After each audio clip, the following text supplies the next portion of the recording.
From Keene in the Shire, the Liberty Media capital of the world, this is Darrell W. Perry, host of FPP Radio News for Tuesday, October 25th, 2016. Silver is trading at $17.75 per ounce. Gold is valued at $1,270 per ounce. And according to BitcoinAverage.com, the average price of Bitcoin is $658.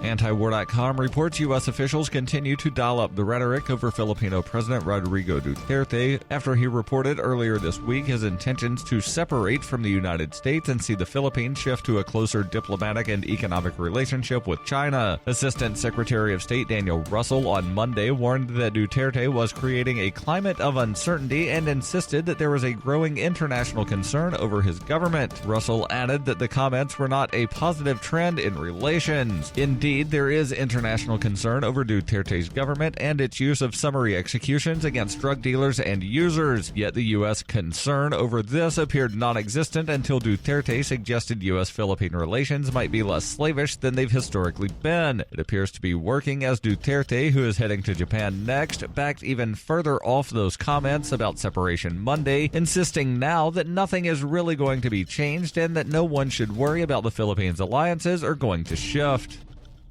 When her plush and comfy life suddenly and unexpectedly fell apart, Brooke and her dog Cloud set out to defy the odds. If this is a man's world, as they say, living on the streets is no place for a young woman. One day she awoke in the redwood forest and realized she had become a hobo, and would ultimately come to know exactly what it means to survive. How to Be a Hobo by Brooke Willett is available from Amazon.com and all major bookstores.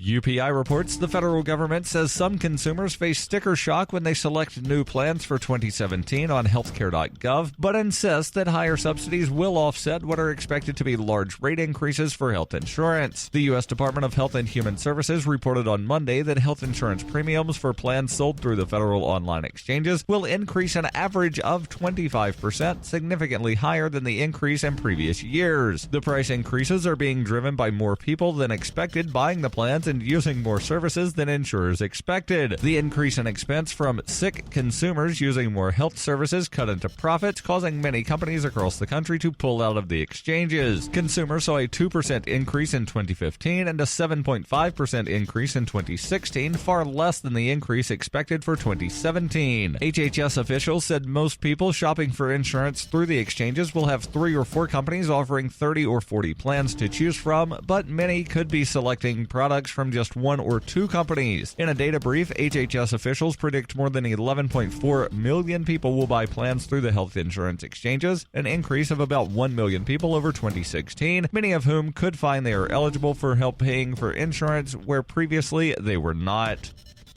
For nearly 40 years, Roberts & Roberts Brokerage has been a trusted source for buying and selling precious metals like gold and silver. They also take Bitcoin for precious metal purchases and have permanently removed the minimum purchase amount for all orders paid in the digital currency. Call Roberts & Roberts today for knowledgeable advice on buying and selling precious metals and a forward-thinking approach to new technologies. 800-874-9760 or visit online at rrbi.co.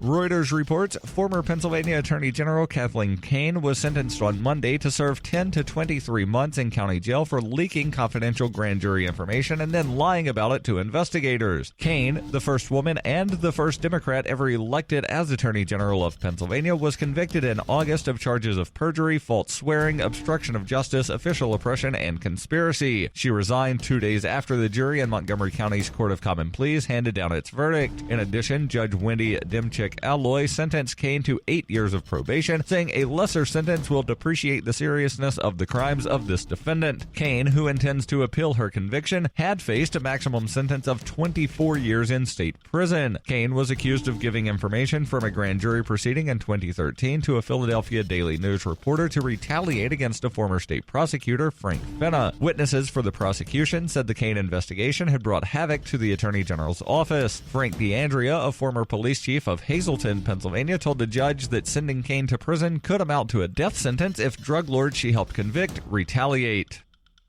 This has been FPP Radio News, online at fppradio.com.